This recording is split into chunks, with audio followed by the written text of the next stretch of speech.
All right, everybody, welcome to the Locked On Avalanche podcast. And obviously, the Avalanche have been making some moves. This is going to be a different looking team. So, the guys that they brought in, how do they compare to those guys that were on the Avalanche that have left? Let's do some one-on-one comparisons between these guys. New episode of Locked On Avalanche coming at you. Your Locked On Avalanche, your daily podcast on the Colorado Avalanche. Part of the Locked On Podcast Network, your team every day.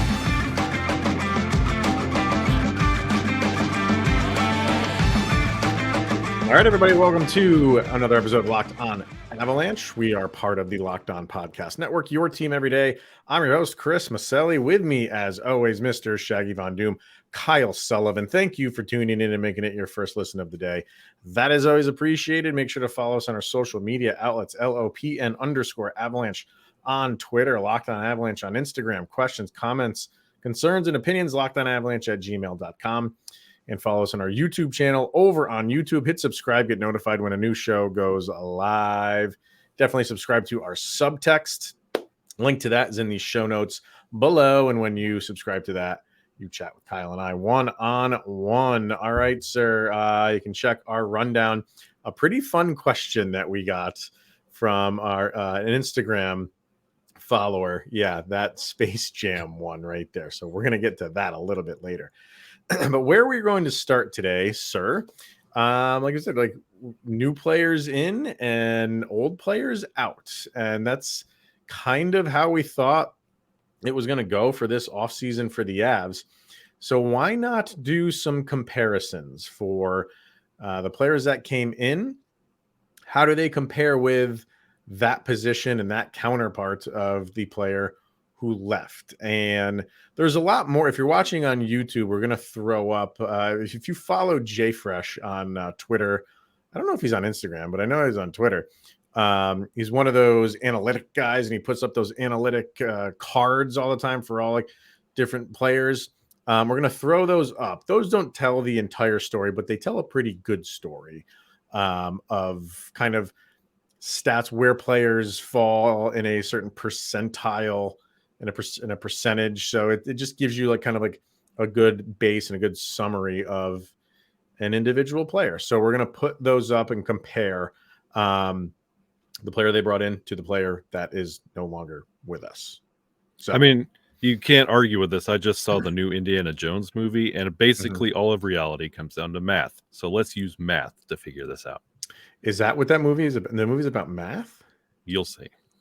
No, I won't, because I probably won't go see it. Like, to me, Indiana Jones ended after a trilogy. You would be correct. Yeah. So I just don't have interest. I didn't even see the Crystal Skull. Is it Crystal Skull? Yes. Yeah, I didn't even see it. Congratulations. That's why you win at everything. So, but maybe they are onto something there between everything concludes with math. I mean, it's not the worst analogy you can come to, but it's how we got Moneyball. That's true. So, and has kind of worked its way over into hockey. So if you are watching on YouTube, why don't we get going on these? We'll start kind of with, why not? We'll start with the 2C, because that's the one that, you know, we were talking about most. Avalanche Nation knows that was that what they needed to address the most. As of right now, Ryan Johansen is our 2C. And we put him up in a comparison with JT Compher. And Compher wasn't always the 2C, but he was last season. And if they had kept him, probably would have been in a battle with Ryan Johansen to be a 2C. But this is what we have. And you look at these, and if this is just all kind of gobbledygook to you, you can look at the percentages, and basically the percentages are the percentile that they fall in under that category. The one that they highlight on the JFresh cards is always the wins over replacement. And basically what that is the percentile that they fall in, the number of wins that they would get over kind of basic competition or or a basic replacement player is how that works. So for both these guys, pretty good. JT Compher is obviously in the 76th percentile, while Ryan Johansen's in the 54th percentile. But you look on the right-hand side, you see Ryan Johansen's WAR percentile rank, and it's just a big. I mean, it was down and then it goes up 2 years ago, and then last year it goes back down again, while JT Compher pretty much stays consistent, which is a little bit surprising to me because of how inconsistent he has been over his years with the Avs.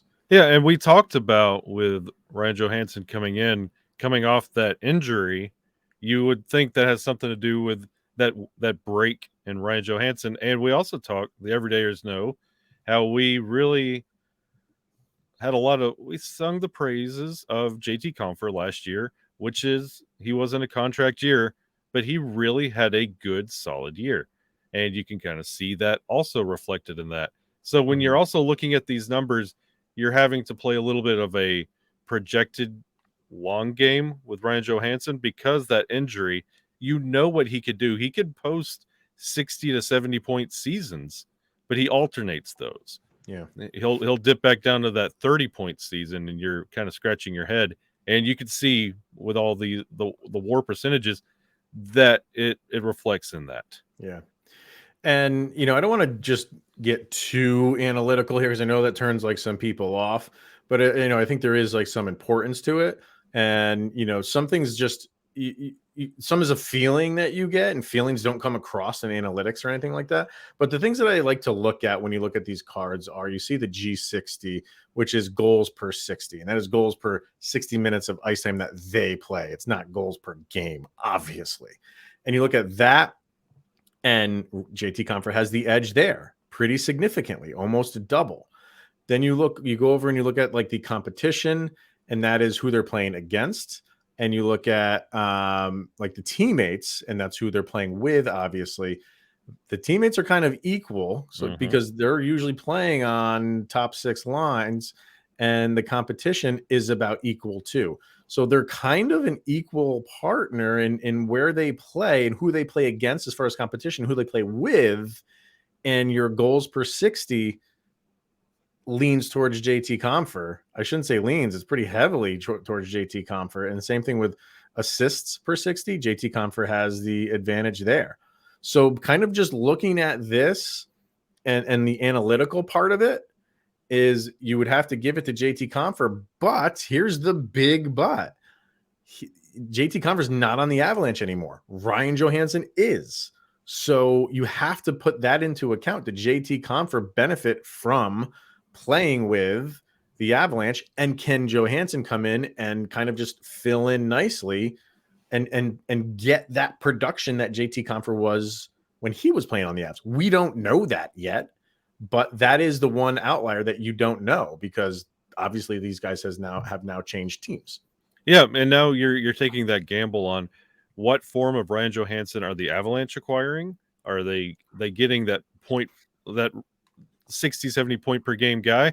Or what level of health are the Avalanche getting out of Ryan Johansen when he does put on that Avalanche sweater? And Detroit, they're also, Chris, you made a great point. Like, what level of JT Compher are they getting? What amount of his production has to do with those teammates that are around him? He's going to find out. Detroit is rapidly putting together quite an interesting team over there. So they'll find out exactly what he's made of really soon and where he falls in the top 6 or in the bottom 6. Yeah. So that's the comparison between Ryan Johansen and JT Compher. And again, just on gut feeling, I was thinking like this was probably going to be a little bit equal, and it kind of is. I know you see like discrepancies between like the projected WAR and the goals per 60, but there's a lot of things on it that where they are equal. Defensively, Compher is way better. Way better in the analytic parts. So there you go. Next one, what are we gonna do next? I'll save that one for last because that one's not too good. We'll go over to Ross Colton, and we paired him up with Matt Nieto, who is now on the Pittsburgh Penguins. Obviously Colton is not signed yet, but that's just likely a formality going through the arbitration process. You kind of like what this brings because I don't know. I think Colton, again, getting away from the analytic part of it, I like Colton on the Avs. I think he's a really good fit. He's, a physical player. He's got the speed. He has, he has the Stanley Cup pedigree. I think this was a really good pickup in just the scheme, or the idea of bringing in a guy that will fit well on this team. Yeah, he stood out in the Stanley Cup Finals for sure. He was one of those that, when the top lines aren't out there, the big name stars, he was aggravating. He was producing, and he was everywhere for Tampa Bay. So just knowing he's a member of the Avalanche, this is exactly what the Avalanche need to make that bottom six not feel so bottom anymore. It kind of brings the quality up of that bottom six. And it's, instead of it being that ever-changing lineup, you feel some stability with Ross Colton. That's a great point. Like you want to feel like when you're rolling lines, no matter who's out there, you feel good. And that's how you felt in that Stanley Cup season. You didn't feel that way last year. Yeah. I think the Avs are slowly getting back to that. They still have a couple more holes to plug, but right now you feel like a bringing in guy like Ross Colton kind of just solidifies that third line. No matter who he's going to be playing with there, it's just another line that's just going to be difficult to play against. And when you compare these two, compare him up with Matt Nieto, what Nieto brings you is defense, right? And you just look at those numbers, and they're color coded for you. Look at his defense. He's 91st percentile for even strength defense. And everything else is either pink or lightly shaded blue, which is, hovering on pink. But he doesn't do much offensively, where Colton can. Colton's, look at his goals per 60 percentile. That's the 95th percentile. But you switch over to his competition, and it's kind of on the low end. Yeah. But that also means he's taking advantage of that. So he's not playing against the highest competition, but he is putting in points when he. So that's good. That's what we were wanting from Alex Newhook all along. Be the best guy on those bottom six lines, and he just was not doing that. Colton knows his role. He knows he's a bottom six guy, even middle six guy, and he plays that role, I think, to a really good style for the Avalanche. And you see in his projected wins above replacement, 74th percentile. So everything here is a tick in the right direction, I would say, for the Avs. Yeah, and when you're talking about those WAR numbers and the percentiles, if you're over 85%, those are star type numbers. Like, those are big time numbers. So if you're seeing that kind of goal rate per 60 coming in for the Avalanche, that's what you want to see. But you're definitely going to miss, especially with the defense being kind of shaky. You don't really know how the pairings are going to be going into next year. You're going to miss that Matt Nieto defense that he provides. Right. Absolutely. That's what you're definitely going to lose. Because Colton is okay defensively. He's not as good as Nieto defensively. He's good. He's good. I don't really think the numbers show it that much, but you will miss that in Matt Nieto, no doubt. All right, let us take our first break right now, and then we're going to get back. We have two more to get to, and then kind of predict who we think is out of these guys is going to be maybe the most successful in their replacements. But first, we are going to hear from FanDuel, and you can take your first swing at betting Major League Baseball on FanDuel and get 10 times your first bet amount in bonus bets up to $200. That's right. Just bet $20 and you'll land $200 in bonus bets. You get that win or lose. And that $200 you can spend on everything from the money line to the over under to who you think is going to hit the first home run. Or even, when I was growing up, man, like who's the leader in average right now?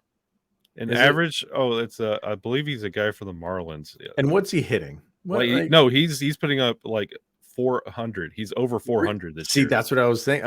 I remember growing up, there was always that possibility, like somebody like Tony Gwynn was going to hit 400 or something like that, and you just don't see it anymore. I would love to see someone go for 400, but he's flirting with it heavily this year. Really? All right, I gotta look him up because I'm kind of slacking on the baseball. So, and you can do this all on an app that's safe, secure, and super easy to use. Plus, when you win, you can get paid instantly. There's no better place to bet on Major League Baseball than FanDuel, America's #1 sports book.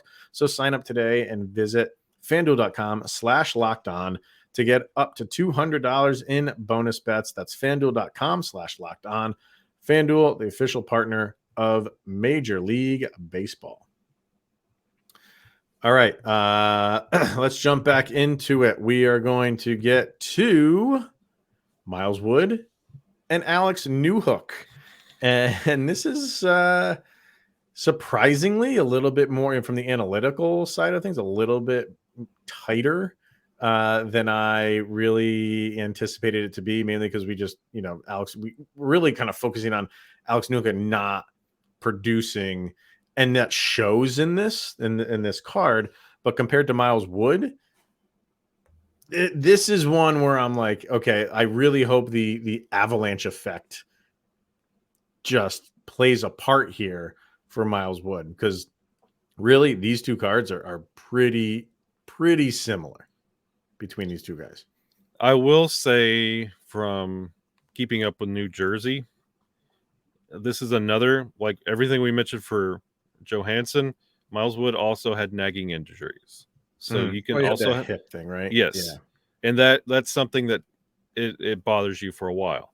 Not using it as an excuse, but when you're putting up these cards and you're seeing these numbers and the stats and you're looking at the graphics on the right, you're also quantifying that drop off that you saw in Alex Newhook to why he's not a member of the Avalanche anymore. Why it's not that big of a surprise, because again, this is a business. You want to put the best team out there. And we mentioned giving Newhook the keys to that 2C, and you see the production you got out of him. So you're hoping Miles Wood, like you mentioned, Chris, the Avalanche effect, how it would produce. Like, Miles Wood is a great gritty player, but he hasn't touched 40 points in a year yet. Mm-hmm. So you're anticipating a little bit more of a bump. You'd like to see more of a 40-point season out of Miles Wood, but when you see compared to Newhook, you weren't going to get that at all. So I guess you take the chance on Wood to improve where you didn't think Newhook was going to do that in your system on your team. Basically, at least for another couple of years, at least. Yeah, because you don't want this. You don't want what this is right here. You don't want this to just repeat itself. But Miles Wood gives you something different than Alex Newhook. Miles Wood has got the speed, but Miles Wood has got the physicality. Mm-hmm. And Newhook really didn't have that. And clearly that's what the Avalanche were going for in this offseason, and they've used it, the term grittier. They've definitely done that. So now, okay, these are just, these stats and these cards, these analytics are for, last year, and as far as the graph goes, for the past couple of years. But that doesn't tell what's going to happen in the future. And that's really what the Avalanche are banking on here for bringing in Miles Wood, because you can look at this and be like, okay, that's a little bit similar. Yeah, there's things where Wood is higher up than Newhook, especially goals per 60. The projected WAR, they're Newhook has a slight advantage. The finishing, which is producing points, they're about even. So a lot of this stuff defensively, Newhook is actually better in the percentile, which is whatever. But in offense, even strength. That's even strength defense, I should say. Even strength offense, Miles Wood is better. Mm-hmm. So you're getting you're really putting your eggs in the basket of, okay, put the analytics aside, they might look similar, but what he can bring our team is more of what we're looking for from the physicality part. Sure, he's got a little bit of scoring, same thing like Alex Newhook did, but we're just hoping that new team, new scenery, that those numbers increase a little bit more. They're not looking for insane, amount of production. They're just looking for better production. Yeah, like I said, you're getting consistently 30-point seasons out of Miles Wood. You haven't had a consistent Alex Newhook season yet. Right. And then we'll get to the last one here, and this one's going to get a little bit ugly. You have Jonathan Drouin and Evan Rodrigues, and we know what's going on when the Avs sign Drouin. So it's a reclamation project. It's bring him in and let's see if we can get him back to, well, really not even back to what he once was, back what everybody thought he could be. Anything is possible, but you look at this and it's just red on the top and blue on the bottom. And then this leans heavily towards Evan Rodrigues, not even particularly close.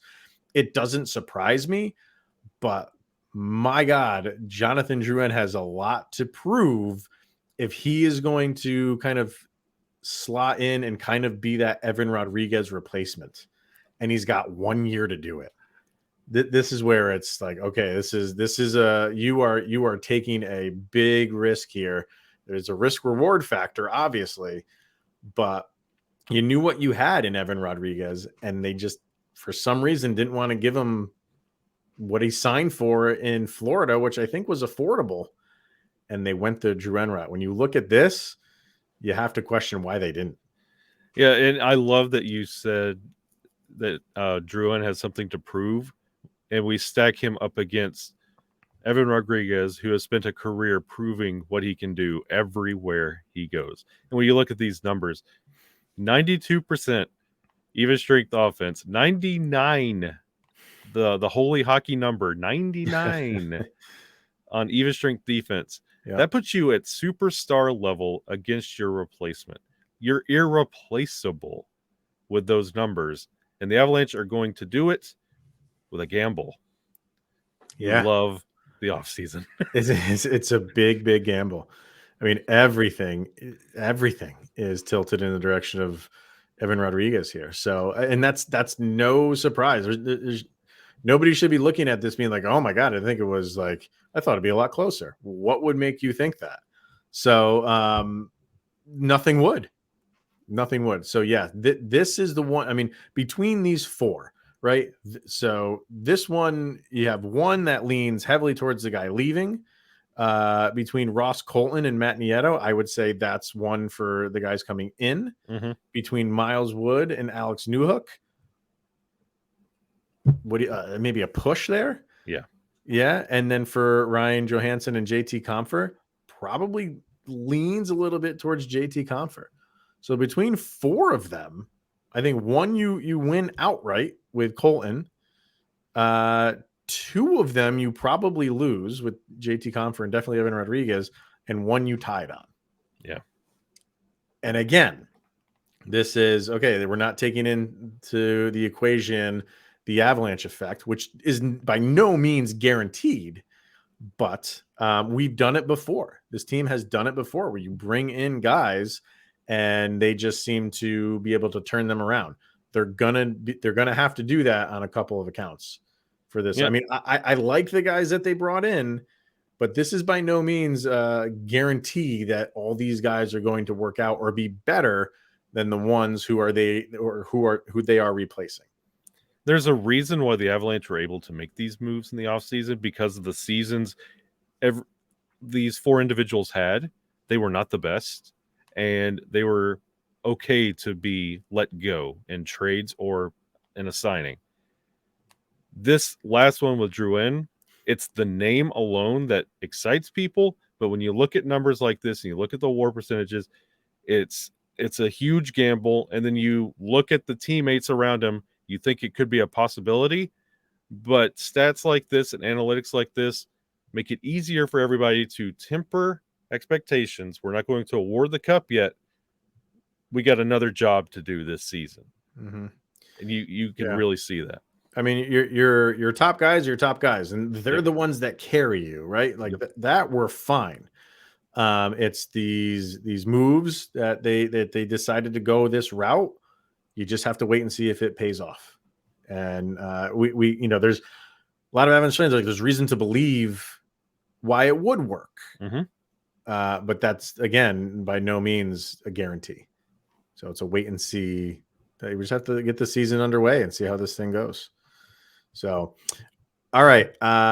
Couple other things we wanted to get to. There was a couple questions. We're going to pretty much stick with the roster questions right now. Beaston 25_8. Who takes the top 6 wing spot and who plays the 6th, the D man? I think we did the lines the other last week, and I think the top 6 should be set. So I'll add, I think the question is, who's that last wing spot, which is still kind of open. So I'll throw that. I'll take his question and kind of change it a little bit. Sorry, Beaston 25. But who would be who do you think right now, if you're making a prediction right now, and this can change because the season will start for a few months, and there's still moves that need to be made. But who the Avs have right now in their system, who takes that last wing spot and who takes that sixth D-man spot? When you ask me right now, I have this feeling that last spot's going to be taken by an Eagle. Who? Not sure, because it's depending on camp. But if you ask me to fill that spot right now, yes, I'm Riley making Tufte. you do it right now. Riley Tufte from Dallas. There has to be some reason for this move, for this pickup. Like, there's not a minimum there has to be. Yeah, like, then if he's not making the roster, what was all that a boot? So just a roster spot, maybe, just someone that will be playing for the Eagles for this. I mean, maybe he comes up every once in a while. I don't know. I don't know too much about him, to be totally honest with you, to say that he's got a shot. Maybe he's got a shot, but we're not making a case for somebody to be right beside McKinnon. We're asking for that last wing spot. Exactly. So I feel like that might, if you ask me today, that would be who I'm putting in. And that's kind of where we're going. Like today, that's all that they really have right now are Eagles that could take that spot. That's why I want to see someone like Alex Bukaj come up and take it. I think he's a little bit, I think he might need like another year down there, but he's pretty close. I'm a big Foodie guy. He's a center, but he played wing when he came up. I don't know if he's going to be able to take it. I want to see what Jason Poland does. The signing that the college signing after last season ended, they brought him in. I kind of want to see what he does. And I think someone like him might be in a better spot to play with a more veteran group overall than, all of these guys that just had to come through the system with all the injuries. And they just were not ready to go up, but they had to because of the injuries, and they didn't have all of these like grizzled vets to really take them under their wing. If this team can stay healthy, you might take a flyer on, a fourth line rookie, basically, to see what he can do in the beginning. Yep. And again, this is not, if they go sign someone that is like, okay, well, there's your fourth line winger, we're not having this conversation, but we are right now because this is what the Avalanche have. Yep. So I would do. Maybe he's got a shot. He's got an outside shot, maybe. Yeah, I have the feeling it's going to go Eagle, but I went Tufte because at least he's got like 13 games. Yeah, that might be like the most out of anybody that's down there right now. As far as the D pairing, who do you think takes that sixth D spot? Again, there's a reason we went to go get him again. It's going to be Jack Johnson.